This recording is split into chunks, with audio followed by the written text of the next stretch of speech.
Sean Osley and Leslie Lowe with content connecting our community. You're watching NonStop Local KHQ at 6. Good evening. Thanks for being with us tonight. I'm Sean Osley. Right now, unemployment in Washington State sits at just a touch above 5%. That is according to the Office of Washington Governor Bob Ferguson. And for those looking for high-paying jobs, manufacturing may be something you want to look into, particularly jobs that support the aerospace industry. It's a large and growing market statewide, but these jobs require advanced training that for many in Eastern Washington is difficult to come by. Now, the Spokane branch of the Machinist Institute looking to bridge those gaps. NonStop Local's Belle Lewis tracking this for us tonight. Good evening, Belle. You went out to the campus to see the skills that are being taught and how they say the 12-week training opens up high-paying jobs.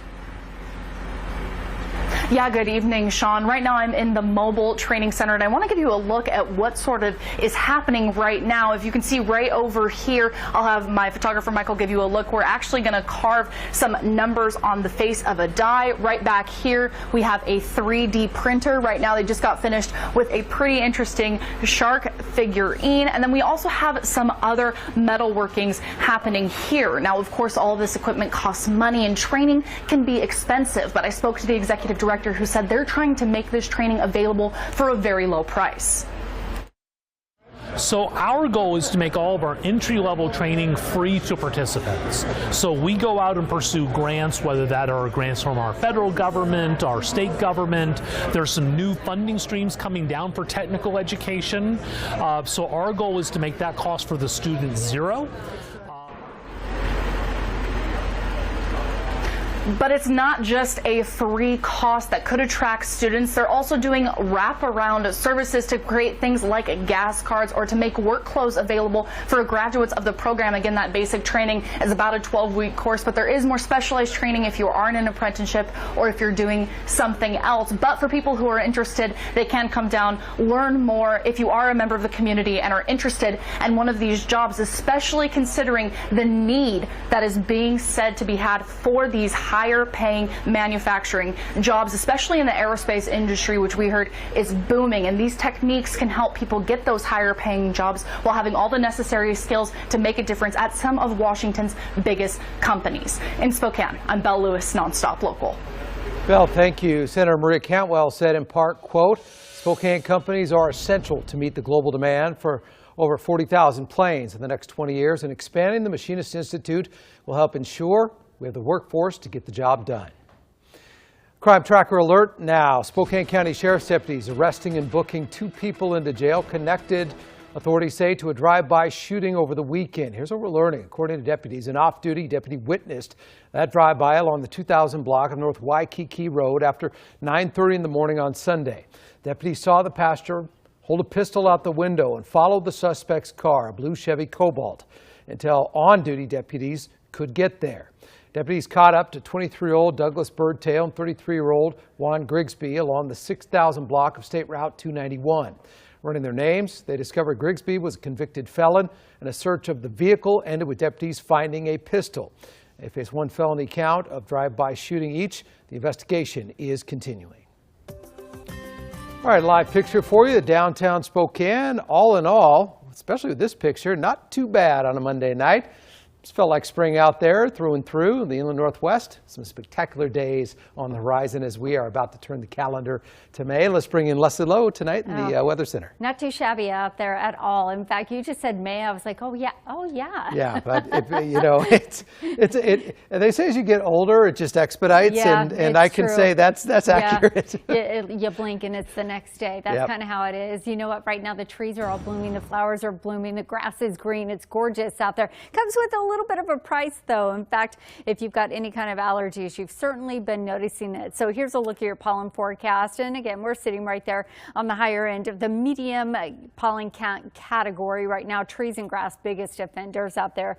So just keep that Kleenex handy and your allergy medication and you should be okay. 55 degrees right now in Spokane, 56 in Coeur d'Alene as well as Pullman, and 60-degree temperatures is what we're seeing up towards Chewelah. Wind speeds 5 to 15 miles per hour. Again, still some pop-up shower activity out there, mainly up in the mountain locations. So northern mountains over towards the Cascade Valleys. Our friends in the Yakima Valley seeing a little bit of light activity. A band pushing across 195 and 95 and over towards north and central Idaho as well. Everything fizzles out as we head overnight tonight. We'll be left with partly cloudy skies, wind speeds that are still a little bit breezy on and off, and overnight lows dipping down into the upper 30s, low 40s for eastern Washington over towards north Idaho.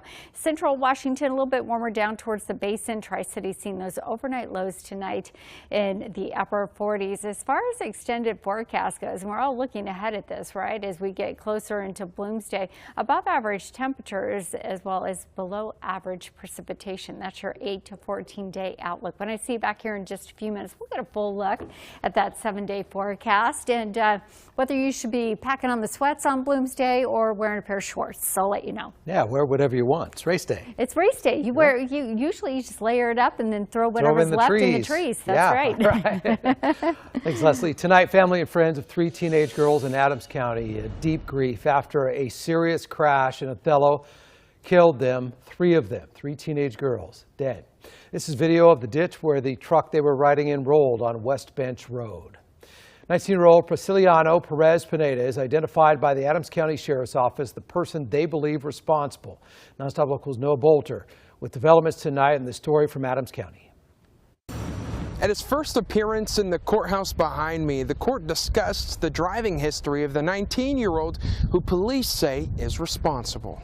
That 19-year-old Prisciliano Perez Pineda sat quietly in court as attorneys and the judge discussed relevant information. The judge mentioning a DUI conviction from November of 2025 and an arrest for DUI in January of 2026 that is still pending. The judge also mentioning more recent trouble, a driving without a license charge from less than a month ago. The sheriff's office says the crash on Sunday was between a sedan and a pickup truck. While police say the sedan fled the scene, the pickup truck was flipped over into a canal. All 3 passengers, teenage girls, police say were ejected and killed.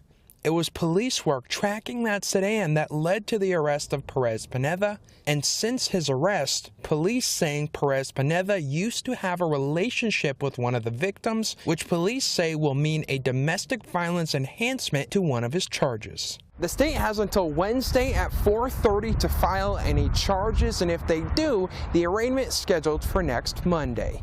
In Adams County, I'm Noah Bolter, NonStop Local. And the Othello School District canceled testing scheduled for tomorrow, obviously, in an effort to give students time to grieve. In a statement shared on their Facebook page, the district says it recognizes many in the community are grieving, while adding the strength of the community matters deeply and encouraging everyone to look out for one another. Happening right now, multiple federal charges filed against the man accused of trying to shoot up the White House Correspondents' Dinner and potentially target President Trump over the weekend. NonStop Local KHQ's Bradley Warren with the newest information we're learning tonight. Hi, Bradley. Hi, Sean. So it was a press conference hosted early today where administration officials announced 3 charges, with the most serious one being attempted assassination of the president. Cole Thomas Allen, a 31-year-old from California, made an appearance before a federal magistrate in Washington. He's scheduled to be back in court later this week for a detention hearing. The Trump administration officials, though, laying out a case today at that press conference that the shooting attempt on the president not only was premeditated, but they explained how he traveled across the country with a stockpile of weapons to do harm. Administration officials used this as an opportunity to pitch the need for a ballroom at the White House. That's one of the only places in D.C. that you can hold an event like that due to its size and the structure of what we need. So we're basically stuck at this point in the city with having an event like that at a hotel, so underneath a ton of hotel rooms. And so the fact that we, aside from the fact that the ballroom is spectacular, it's going to be beautiful, it's going to make this country look great every time it's used. Early yesterday, Montana Republican Senator Tim Sheehy announced that he would be introducing and seeking unanimous consent on legislation providing the express approval for construction of the presidential ballroom. So our region playing a hand in this conversation. This as President Donald Trump welcomed today His Majesty the King, King Charles. DOJ officials did confirm that security measures are in place and the president and the king, along with the queen, will be safe during the state visit. White House Press Secretary Caroline Leavitt said today that there would be a meeting at some point this week with Homeland Security officials to discuss potential changes to security protocols around events involving the president, especially those taking place off White House grounds. Sean? All right, Bradley Warren in the Pulse studio with a lot of new developments on a major story we brought you as breaking news this week. You can follow Bradley on the Pulse, 5-minute news segments every hour. All the breaking news you need through our website, nonstoplocal.com, or the NonStop Local app. Still to come here tonight at 6, all across our region, people getting ready for a season of community events. And if you want to get involved, Downtown Spokane Partnership could be the place to start. Oh, there's a lot to get involved with, too, over the next several months. A live look over Spokane. We've got a little bit of cloud coverage out there. We're still seeing some pop-up showers as well. We'll get a full look at that weather forecast and get you into the weekend. I know it's Monday, but we're going to get you in Bloomsday weekend as well. We'll see you back here in a few.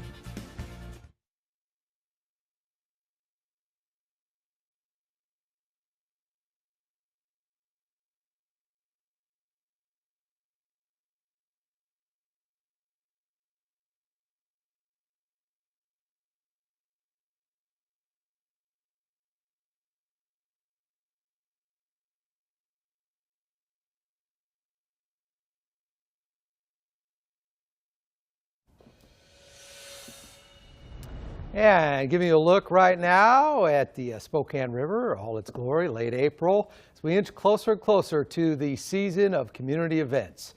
And if you're looking for a way to spice up your lunch break and give back to the community, Downtown Spokane Partnership hosting Spring Clean Week, and they're inviting you to volunteer.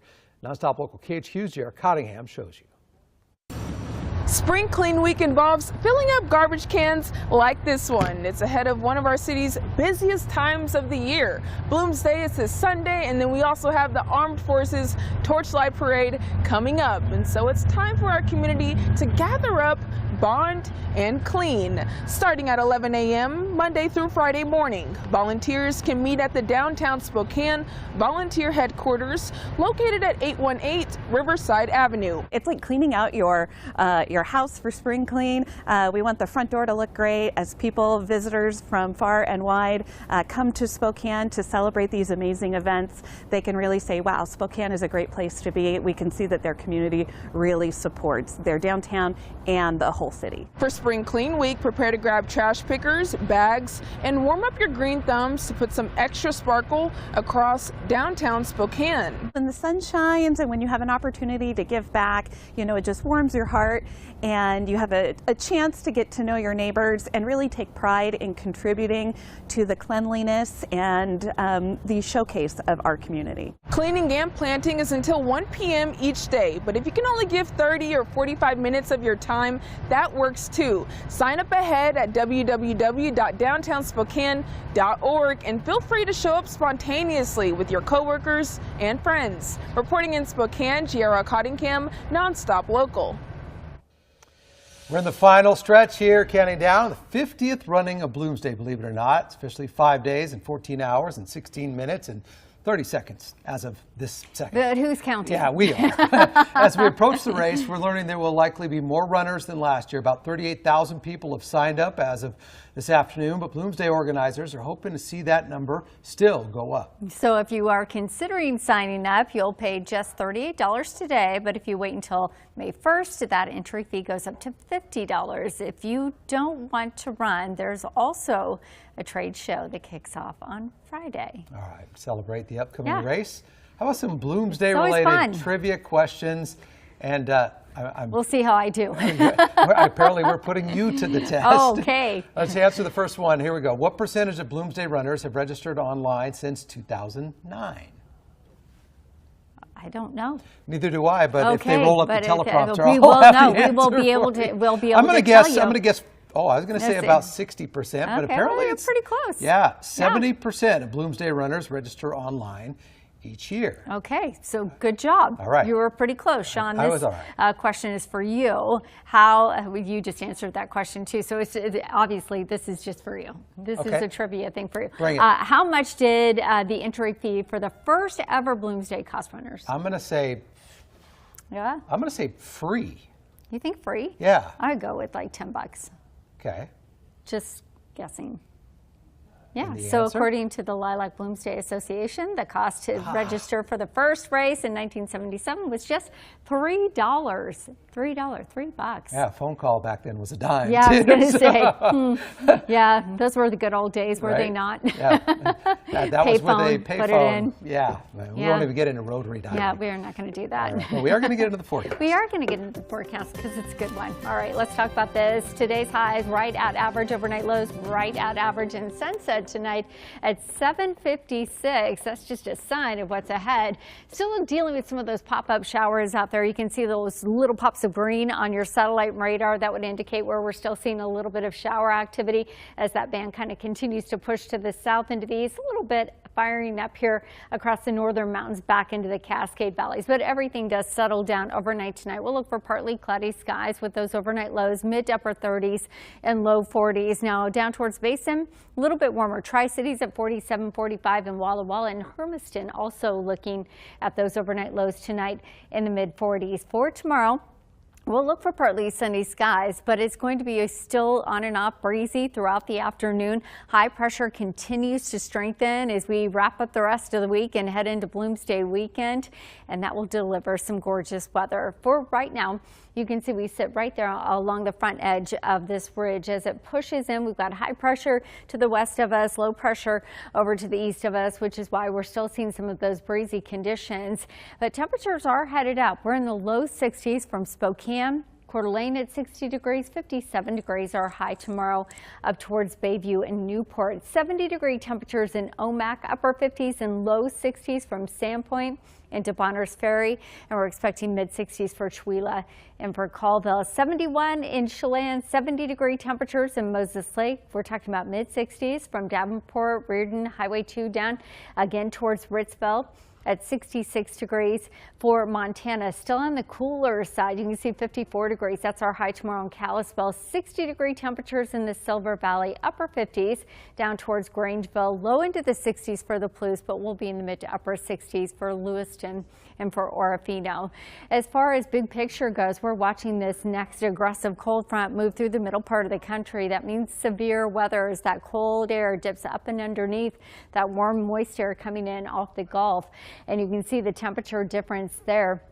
As far as what we have been seeing is severe weather in Missouri. Now, as we get you into tomorrow, this band is going to push over towards parts of the Tennessee Valley, Mississippi Valley, affected by this as well. Severe thunderstorms, and we're talking tornadic activity as well as that band continues into Tuesday night and then finally pushing towards the eastern seaboard and mid-Atlantic states by Wednesday, late afternoon and evening. So that could affect some of that air travel out there. So make sure you're checking before you head out the door. 7-day forecast. Now, this does not look too shabby at all. We head up into the low end of the 70s as we wrap up the work week. Look at those temperatures as we head into Bloomsday Sunday. If Mother Nature holds this together, I'm going to kiss her myself. 76 degrees, mostly sunny skies, and we'll hold on to those mid 70s as we kick off this next week as well. And we're talking about 80s for the Yakima Valley and the Tri-Cities. We'll take a break. My friend Austin back with sports after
Live from the Northern Quest Sports Studio. This is SWX NonStop Local Sports. The Seattle Seahawks have a new rookie class as the 2026 NFL Draft is now complete. Seahawks entered the draft with just 4 picks, but ended up making 8 selections after a flurry of trades made on the final day of the draft.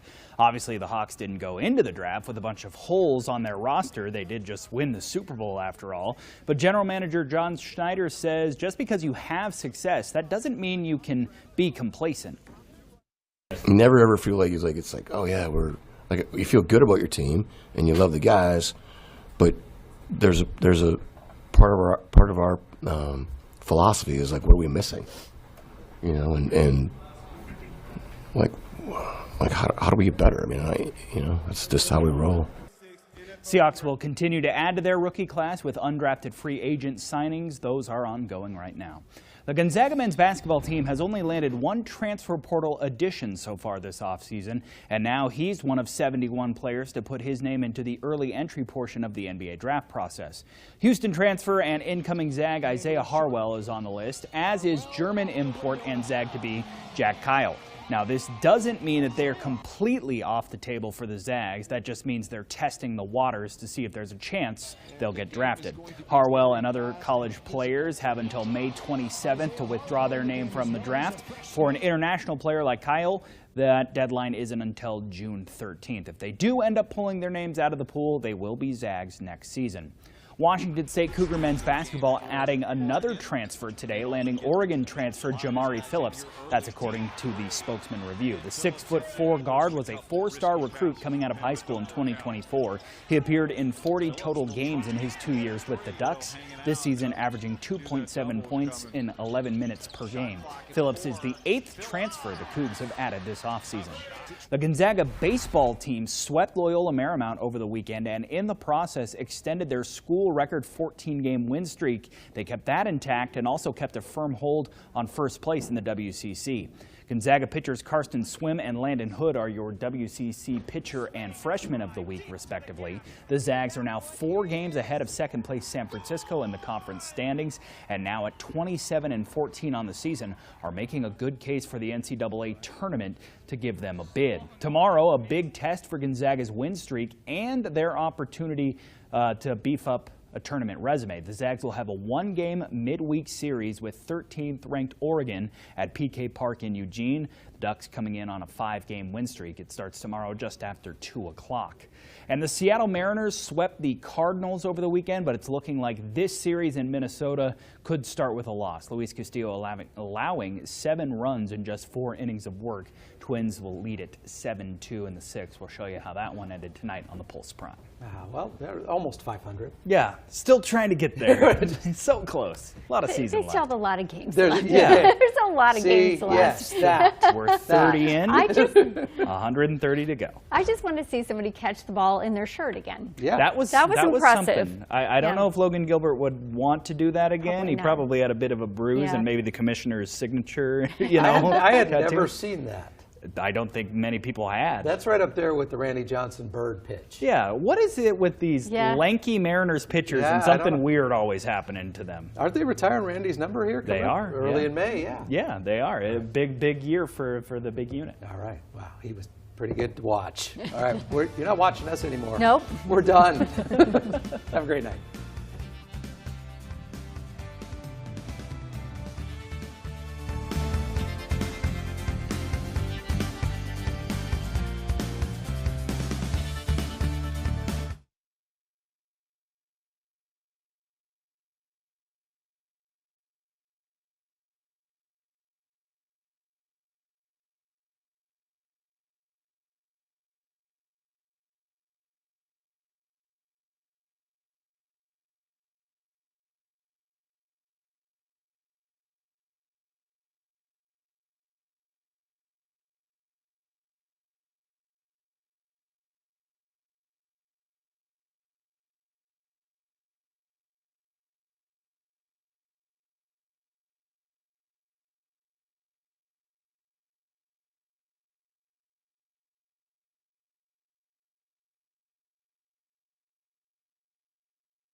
All right, Lowdown, thanks so much. We turn now to a crime tracker alert.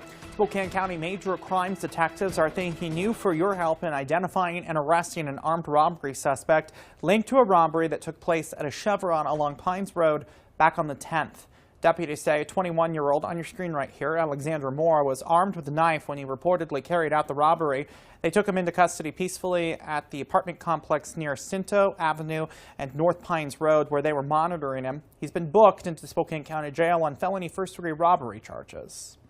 Happening as you and I are speaking, Spokane's City Council is looking at an ordinance to make it easier for food trucks to operate within city limits. The ordinance would end a $60 permit fee that trucks currently have to pay. It would also remove the requirement that vendors get written permission from a nearby property to operate in a specific spot. We're watching this for you. We'll bring you an update on our app. Download the NonStop Local app and enable push notifications for the latest live local breaking news wherever you are. In Washington right now, King Charles has arrived to the States today, kicking off a 4-day visit marking the 250th anniversary from independence of Great Britain. This all in an effort to strengthen our relationship that's been strained by the war in Iran. President Trump has in recent weeks condemned the British Prime Minister, Sir Keir Starmer, over his unwillingness to join military efforts in Iran. The king is expected to address Congress tomorrow afternoon. The last monarch to do so was his mother, Queen Elizabeth II, at the invitation of the Speaker of the House, Tom Foley, who was our congressman. Iran is offering to end its chokehold on the Strait of Hormuz in exchange for the U.S. lifting its blockade on the country. That's according to two regional officials. White House Press Secretary Caroline Leavitt said today that President Donald Trump's national security team is addressing that proposal. Of course, the price of oil still significantly high. As a result of this situation, we monitor it. We are right now about a week away from the 50th running of Bloomsday, and we're likely to see more and more runners this year than last year. If you're looking to register, the cost $38. That's the fee right now. But if you wait until the 1st, it jumps to $50 a person. And in case you don't know, a portion of the money raised goes to local nonprofits. The one this year that's getting the cash will be the Riverside State Park Foundation. As of this afternoon, Bloomsday has 38,000 people registered for the annual event, but they're hopeful to see that number go even higher. I hope to see you out there. Put your running shoes on and let's get ready for a party in the mean streets of downtown Spokane. Looking at video, of course, from last year. If you're interested in taking part, you can head over to our website, nonstoplocal.com. That's where you'll be able to find registration information. Get in before the price goes up. All right, that's all we have for you. Thanks for being with us here on The Pulse. I'm Bradley Warren. We're going to send it back to the NBA on NBC. Head over to my Facebook page, though, and let me know where you're watching from. Would love to chat with you. Thanks for being with us. The next time you'll see us here on NBC will be for The Pulse Prime at 11.